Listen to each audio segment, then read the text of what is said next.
The warning light blinked red on Captain Jake Morrison's control panel.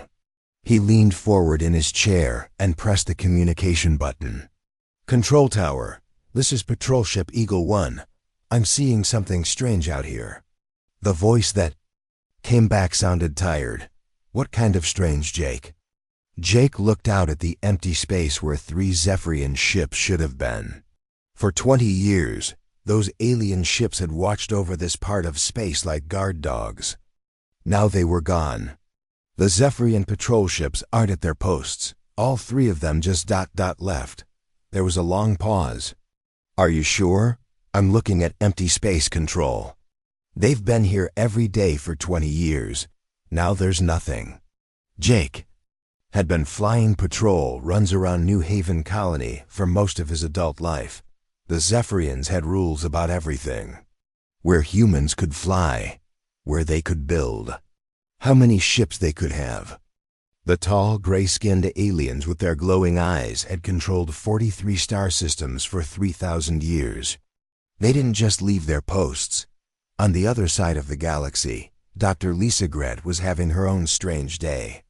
She stood in the laboratory of the research ship Horizon, looking at test results that made no sense. The samples had come from a Zephyrian trading post, and they were full of some kind of sickness. "Run the test again," she told her assistant, a young man named Paul Kim. Paul shook his head. "I've run it 5 times, Dr. Grant. It's the same every time. This disease is spreading through their population fast." Lisa had studied alien biology for 15 years. She knew that the Zephyrians were proud people who never showed weakness. If this sickness was spreading, they would never ask for help. They would try to fix it themselves, even if they couldn't. "How bad is it?" she asked. Paul pulled up the data on his screen. "If these numbers are right, it's killing about 10% of everyone who gets it, and it spreads really fast." Lisa felt a chill run down her spine. 10% of the Zephyrian population was millions of people. If this sickness was on their home worlds, it would be chaos. Back on Earth, Admiral Ben Cooper was reading reports that made his stomach turn. The Human Defense Council had been meeting all morning, and the news kept getting worse. "The Zephyrians are pulling back from the Outer Rim," said Katie Brooks, his best intelligence officer. She was a small woman with sharp eyes who never missed anything important. "We're seeing it in 12 different systems." Ben rubbed his forehead. "Pulling back to where? Their core worlds?" "The reports say they're fighting some kind of internal war. 3 different groups all claiming to be the real government." Around the table, the other council members looked worried. The Zephyrians had been the strongest force in the galaxy for longer than humans had been traveling between stars. If they were fighting among themselves, it would change everything. "What about the other species?" asked General Carol White.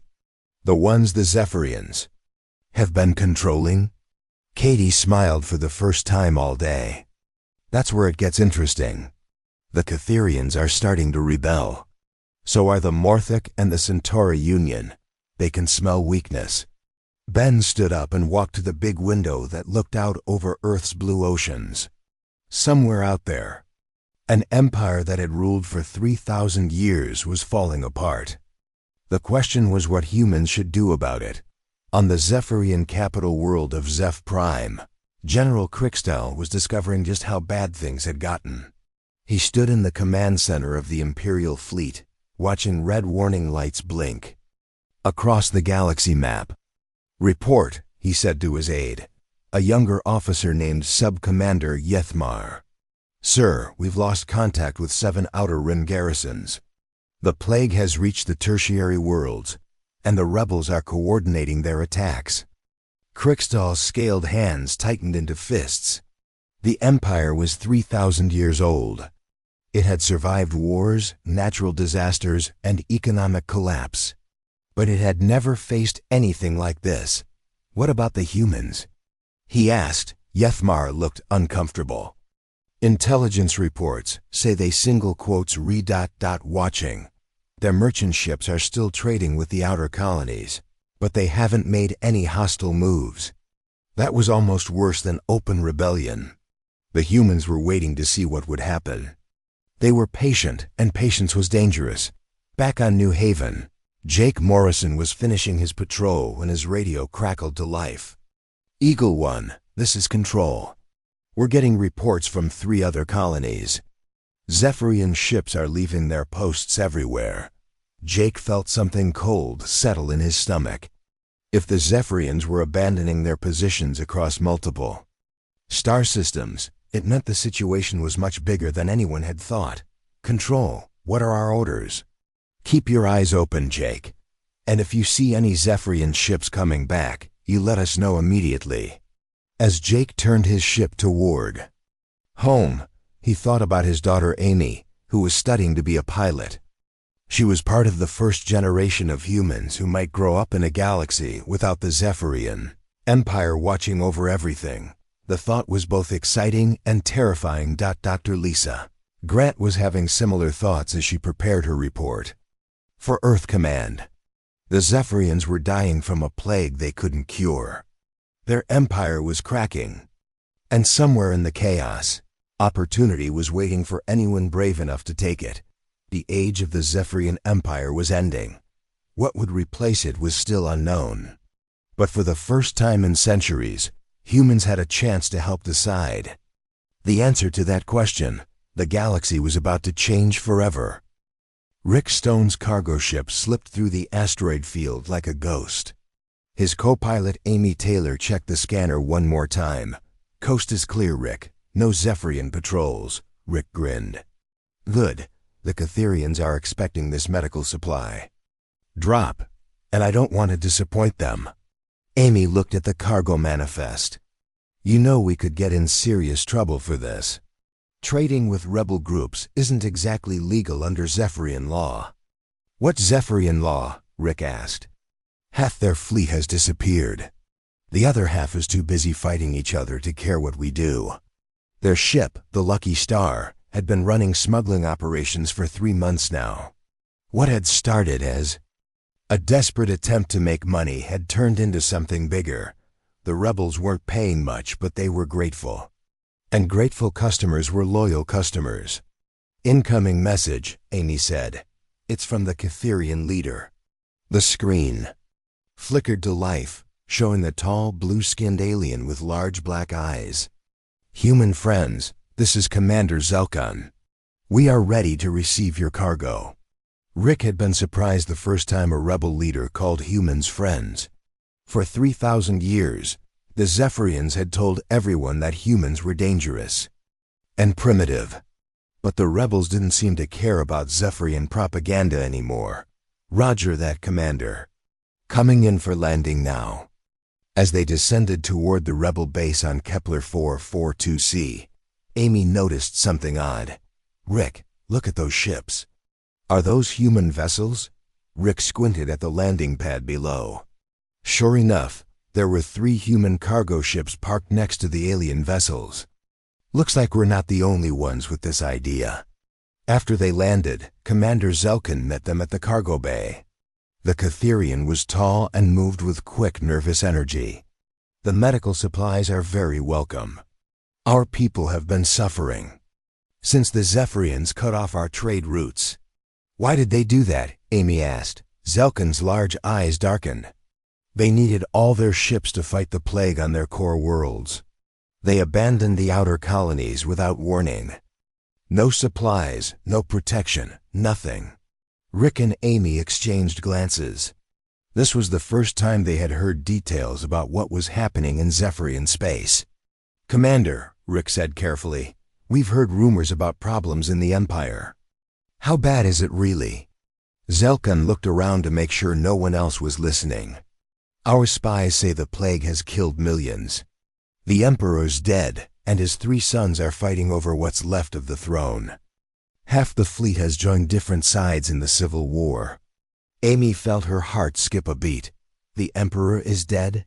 3 weeks ago. But they haven't announced it publicly. They're afraid it will cause more rebellions.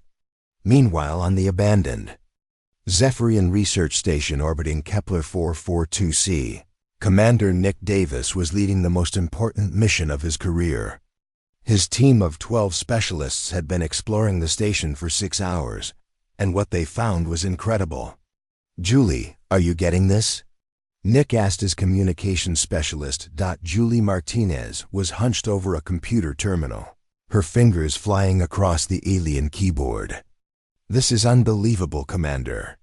This station has complete terraforming technology. They could turn dead worlds into garden planets." Engineer Danny Lee was examining a massive machine in the next room. "Commander, you need to see this. This device can change the atmosphere of an entire planet in just 5 years. The Zephyrians have been hiding this technology for centuries." Nick felt anger rising in his chest. While the Zephyrians had been hoarding terraforming technology, humans had been struggling to find habitable worlds. Colonies like New Haven barely had enough resources to survive, while the Empire sat on technology that could transform the galaxy. "Download everything," Nick ordered. "Every file, every blueprint, every technical manual. Earth Command needs to see this." "Sir," said Julie, "I'm finding records of dozens of worlds that were partially terraformed and then abandoned. The Zephyrians just left them when they found richer planets to exploit." Danny whistled softly. "Those worlds could support human colonies with just a little more work." Nick activated his communication system. Davis to Earth Command. "Priority. One message, we found something that changes everything."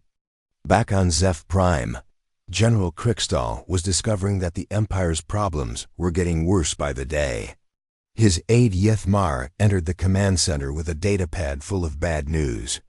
"Sir, we've confirmed human merchant vessels operating in the Outer Rim. They're trading with rebel groups and abandoned colonies." Krickstall's scaled face twisted with anger. "Trading what? Medical supplies, food, basic technology. Nothing military, but enough to keep the rebels supplied. Have they violated any direct Imperial orders?" Yethma hesitated.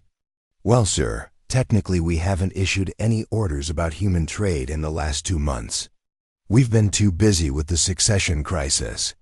Krickstall realized the trap they had fallen into. The Empire was so busy fighting itself that it had stopped governing. And in that gap, humans were quietly building relationships with everyone the Zephyrians had abandoned.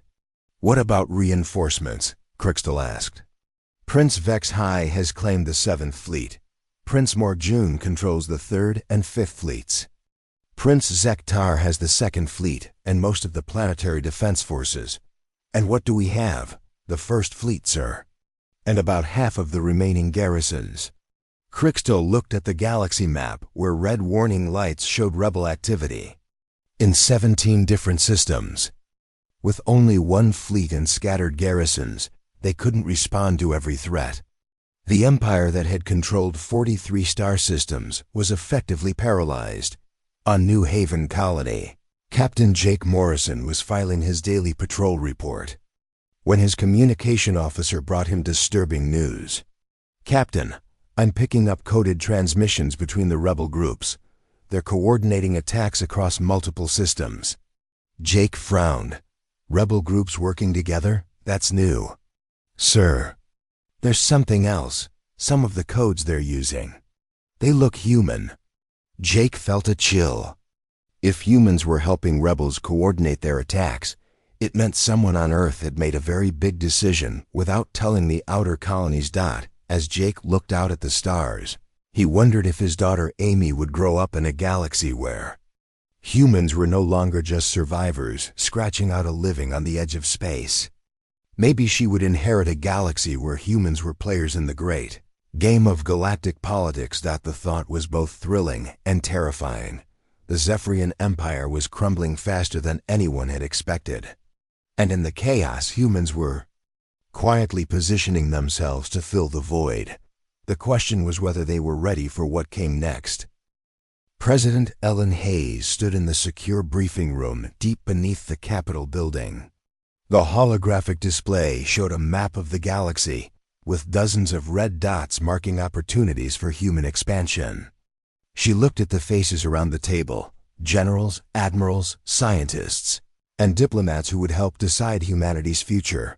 Operation Rising Star is approved, she said quietly. We move carefully, but we move now. Admiral Ben Cooper leaned forward. Madam President, are we sure about this? Once we start establishing colonies on abandoned Zephyrian worlds, there's no going back. Ellen had been thinking about this decision for weeks. The Zephyrian Empire was falling apart. Rebel groups were fighting for freedom across dozens of star systems. And humanity had a choice: stay safe and small, or step forward into a bigger role in the galaxy. Ben, we've been hiding in the shadows for 300 years. The Zephyrians are gone from the outer rim. If we don't claim those worlds, someone else will, and they might not be as friendly as we hope. Colonel Alex Turner had been waiting for this moment his entire military career. He stood at attention as president. Hayes gave him his orders. Alex, you'll lead the first wave of colonists to Titan's Edge. The mineral surveys show it's rich in rare metals, and the Zephyrians abandoned it 3 months ago. Yes, ma'am. How many colonists?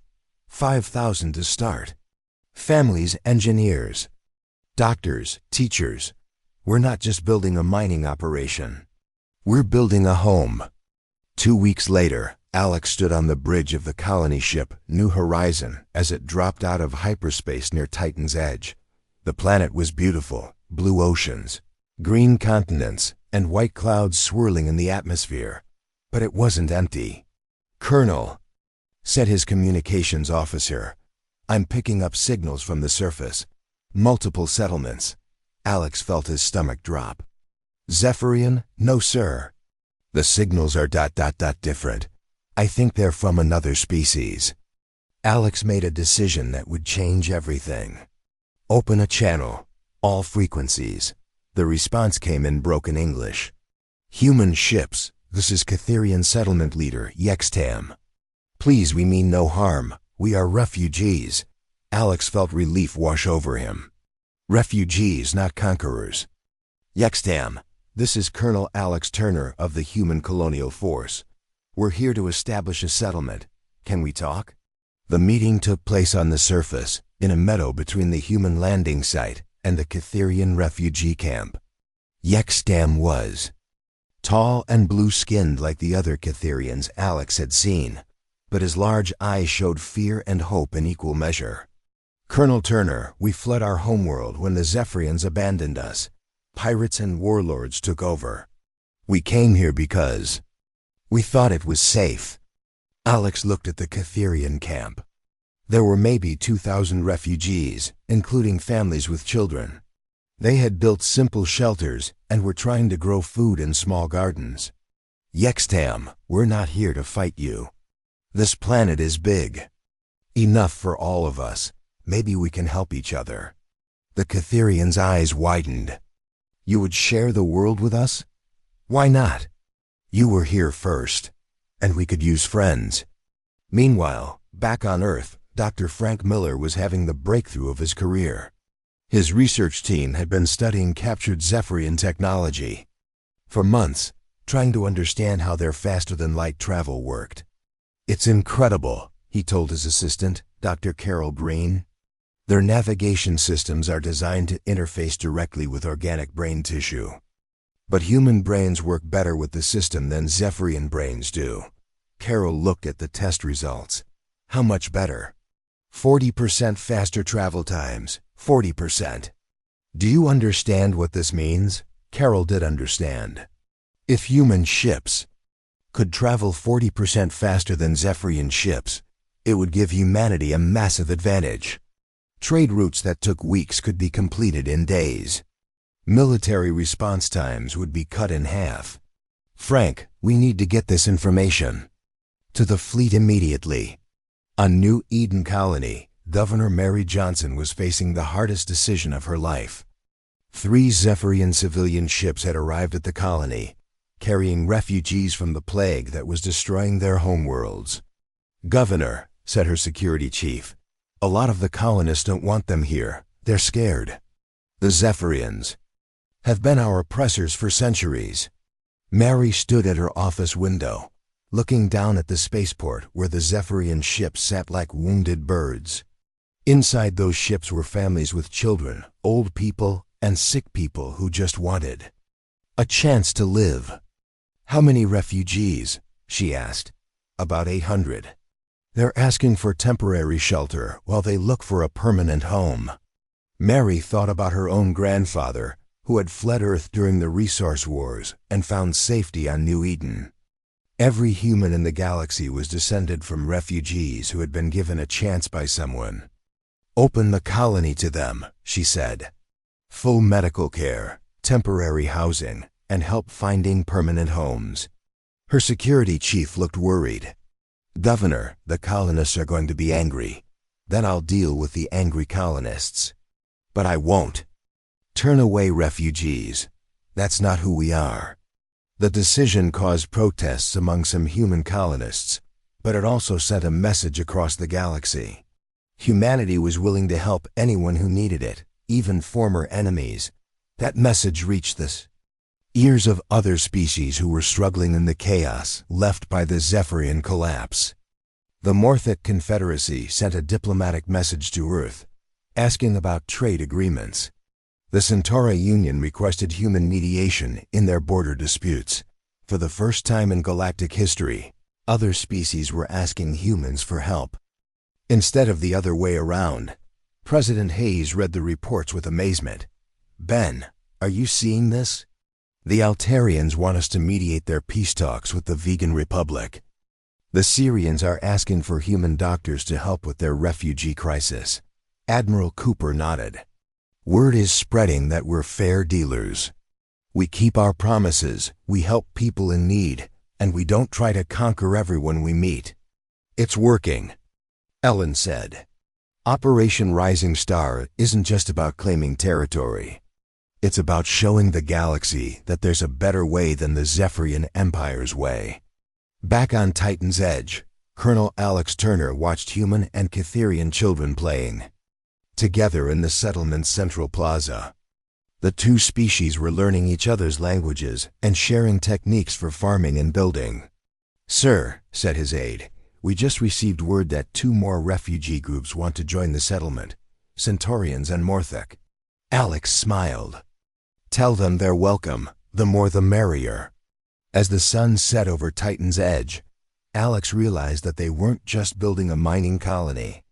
They were building something that had never existed before, a truly integrated community where different species worked together as equals.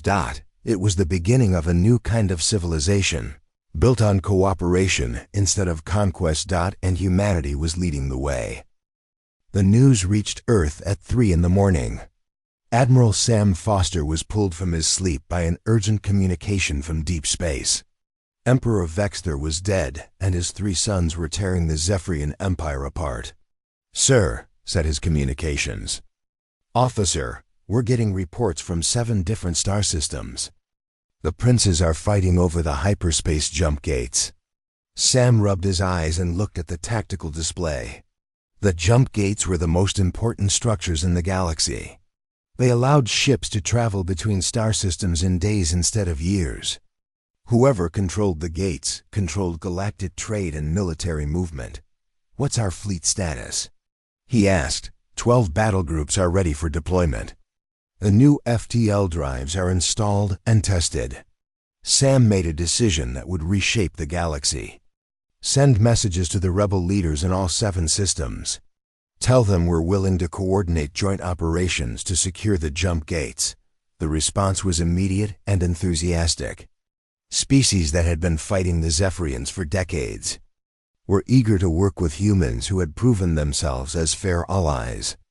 Captain Tony Clark had always dreamed of exploring the unknown regions of space, but he never expected to make first contact with a species that had been hiding for thousands of years. His exploration ship, Discovery, was investigating strange energy readings near the Void Nebula when they appeared. Ships that seemed to bend light around themselves, making them almost invisible. "Captain," said his science officer, "those ships are using technology we've never seen before. They're practically ghosts. The alien ship surrounded Discovery without making any threatening moves. Then a voice spoke in perfect English. "Human vessel, you have entered the domain of the Void Dwellers. We wish to speak with your leaders." Tony felt his heart racing. "This is Captain Tony Clark of the Human Exploration Service. We come in peace." "We know, Captain Clark. We have been watching your species for some time. You interest us." The meeting took place on a space station that the Void Dwellers materialized out of nothing.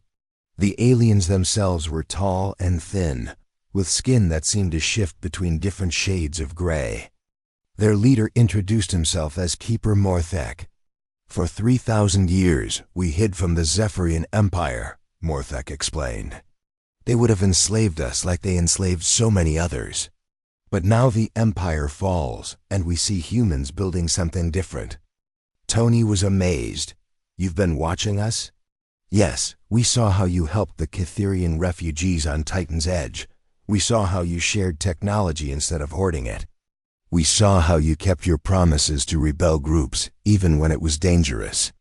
Morthak gestured to a holographic display showing dozens of hidden Zephyrian weapons caches throughout the galaxy.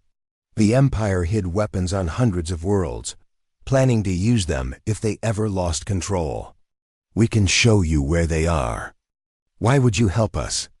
"Because you are the first species in 3,000 years that seems worthy of trust. We offer you an alliance.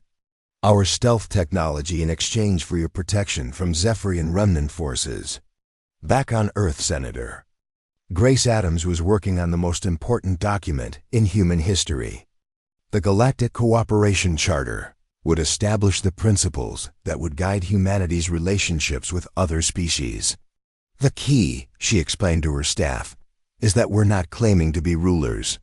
We're offering to be mediators and protectors." Her aide, Tom Wilson, looked worried.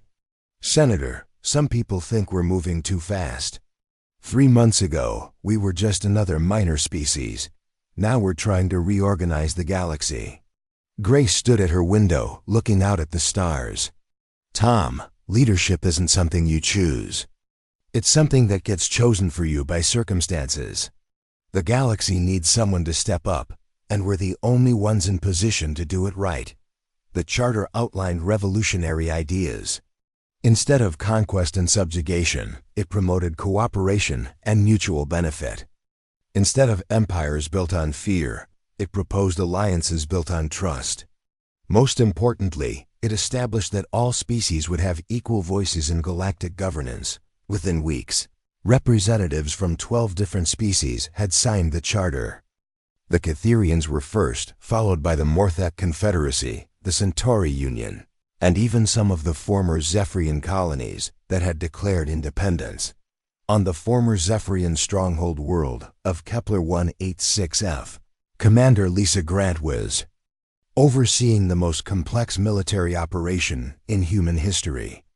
7 different species were working together to secure the critical hyperspace jump gate from Prince Marjun's forces. "Human command ship, this is Catherian Battle Group Alpha. We're in position. Morthak Strike Force acknowledges. Ready to move on your signal. Centauri Defense Squadron standing by." Lisa felt a surge of pride. 6 months ago, these species had been enemies or strangers. Now they were fighting side by side under human coordination. "All units, this is Human Command. Begin Operation Gateway. Remember, we're here to secure the gate, not to destroy anything we don't have to." The battle was swift and decisive. Prince Marjun's forces, weakened by months of civil war and lacking the advanced technology that humans now possessed, surrendered after only 3 hours of fighting. But the real victory came afterward, when the joint fleet rescued over 10,000 Zephyrian civilians who had been trapped on the planet during the fighting. "Commander Grant," said the senior Zephyrian civilian, a elderly female named Tarak, "we expected to be executed or enslaved." "Why are you helping us?" Lisa smiled. "Because that's what we do now, we help." The pattern repeated across 17 different star systems. Human-led coalition forces secured jump gates, rescued civilians, and established safe zones for refugees. More importantly, they did it without claiming the territory for themselves. On New Eden Colony, Governor Mary Johnson was hosting the first multi-species colonial council in galactic history. Representatives from 8 different species sat around the same table, working together to solve problems that affected everyone. "The supply shipments from Earth are sufficient for now," reported the human logistics coordinator, "but we'll need to establish local manufacturing soon." The Catherian representative, Yextam from Titan's Edge, raised his hand. "My people have expertise in mineral processing. We can contribute to manufacturing efforts." "The Morthic are skilled engineers," added their representative. "We can help design efficient factories." Mary watched with amazement as former enemies worked together like old friends. The Galactic Cooperation Charter wasn't just words on paper, it was becoming reality. Admiral Sam Foster stood on the bridge of his flagship Unity as reports came in from across the galaxy. The Joint Coalition now controlled 60% of the major hyperspace jump gates. Prince Zektar had been captured. Prince Vex High was negotiating surrender terms. Prince Morjun was retreating toward the Zephyrian core worlds with the remnants of his fleet. "Sir," said his communications officer, "we're receiving surrender offers from 12 Zephyrian garrison commanders. They want to join the coalition." Sam thought about how much had changed in just 1 year. The Zephyrian Empire that had ruled for 3,000 years was effectively finished. In its place, a new kind of galactic civilization was being born. "Accept their surrenders," he said, "and make sure they understand. They're not joining as conquered enemies, they're joining as equal partners." As the Unity jumped to hyperspace for the next operation, Sam realized that humanity had accomplished something remarkable.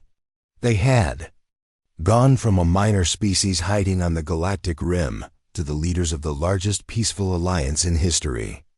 And they had done it not through conquest, but through compassion.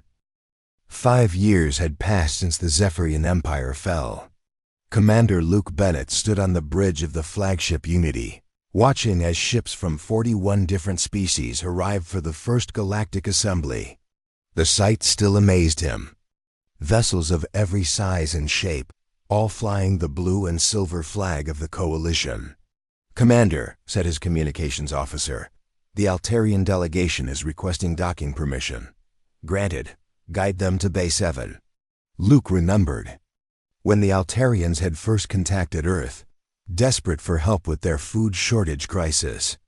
Now they were one of the coalition's most productive agricultural worlds, feeding colonies across 12 star systems. The assembly was being held on Harmony Station, a massive space station built by 17 different species working together.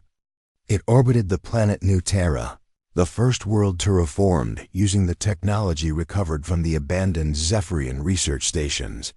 Ambassador Rachel Kim was in her office, preparing for the most important speech of her career.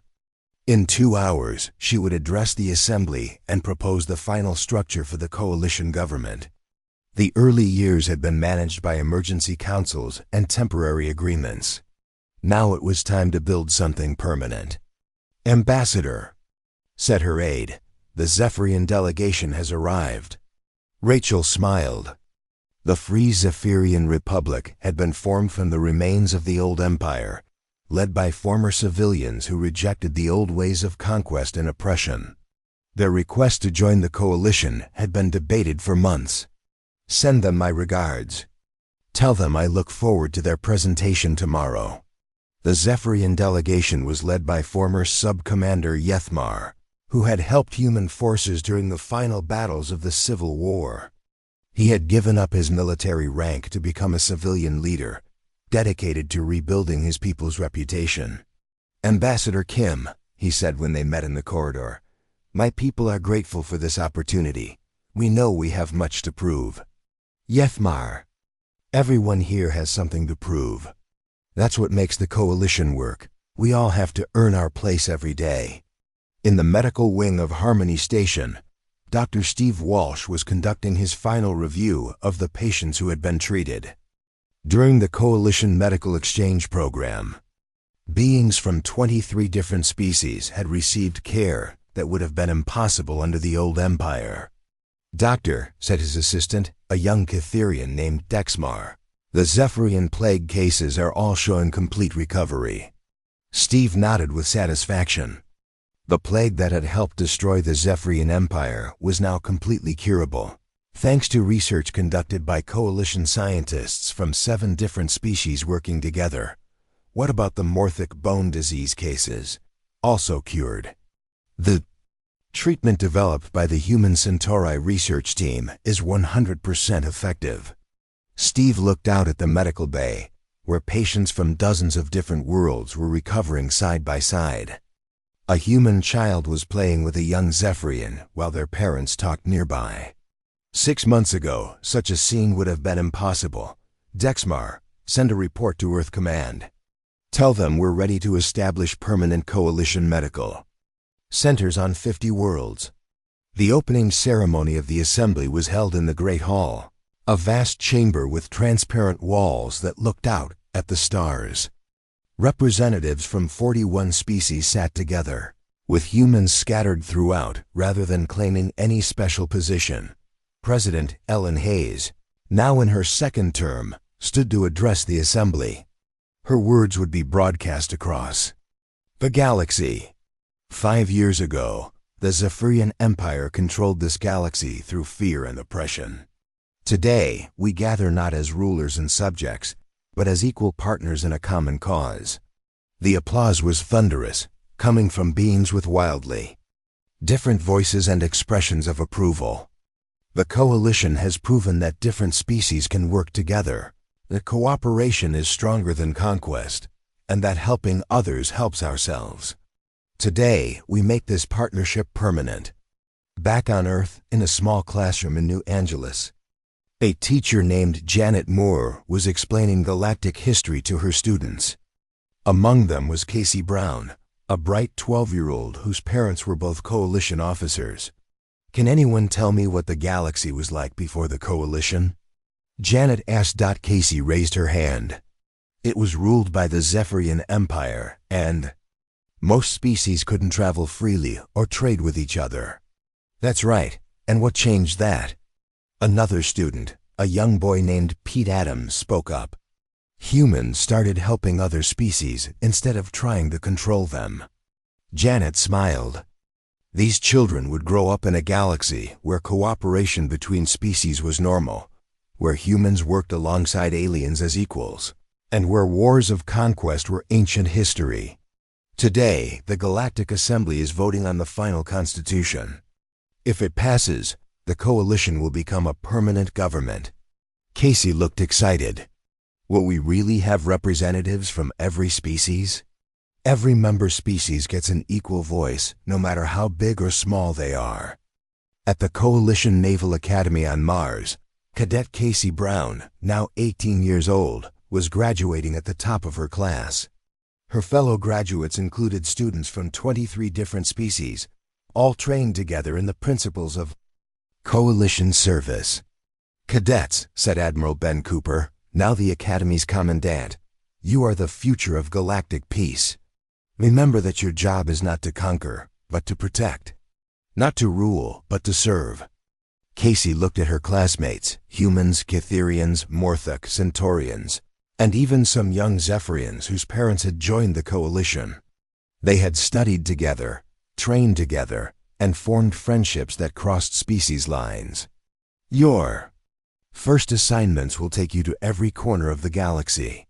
You'll serve on exploration ships discovering new worlds, medical vessels bringing aid to distant colonies, and patrol ships keeping the peace in systems that were battlegrounds just a few years ago." That evening, Casey stood in her dormitory room, packing for her assignment to the exploration ship Discovery 2. Her roommate, a Catherian named Zilara, was preparing for her own assignment to a medical ship. "Casey," Zilara said, "do you think our parents ever imagined we'd be here?" Casey thought about her father, who had been a simple patrol pilot when the Empire fell. He probably never dreamed that his daughter would graduate from an academy where aliens and humans trained side by side. "I don't think anyone imagined this," Casey said, "but that's what makes it amazing." The final vote at the Galactic Assembly was unanimous. All 41 species approved the Coalition Constitution, establishing the first truly democratic galactic government in known history. Commander Luke Bennett watched the celebration from the Bridge of Unity. Ships from across the galaxy fired ceremonial displays of light into space, creating a spectacular show visible from dozens of worlds. "Sir," said his communications officer, "we're receiving congratulations from over 300 worlds." Luke smiled. 300 worlds, all choosing cooperation over conflict, all working together to build something better than what had come. Before as Unity prepared to jump to hyperspace for a patrol mission to the Outer Rim, Luke thought about how much had changed. Humanity had gone from a minor species hiding on the edge of space to the founders of the largest, peaceful alliance in galactic history. And they had done it not by being the strongest or the smartest, but by being the first to understand that helping others was the path to helping themselves. The galaxy belonged to everyone now, and everyone belonged to the galaxy. Casey Brown's ship jumped into hyperspace, carrying her toward a future full of infinite possibilities in a universe where anything was possible when people worked together. The age of empires was over. The age of cooperation had begun. And humanity had shown the way.